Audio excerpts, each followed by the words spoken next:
ज्ञानाचा दीप घेऊन चालणारी, स्त्री शिक्षणाची पहाट घडवणारी एक तेजस्वी ज्योत म्हणजे क्रांतिज्योती सावित्रीबाई फुले.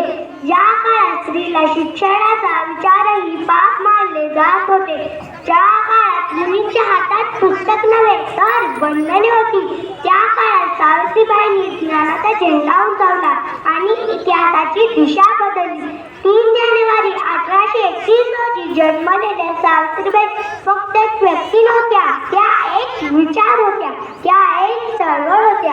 पुण्याच्या रस्त्यावर अपमान सहन करत, लोकांच्या शिव्याशापांना कवटाळत, तरीही डोळ्यात झोपले आणि हातात वही घेऊन त्या शाळेकडे चालत राहिल्या. कारण त्यांना माहीत होते, शिक्षणाशिवाय मुक्ती नाही आणि मुक्तीशिवाय समता नाही.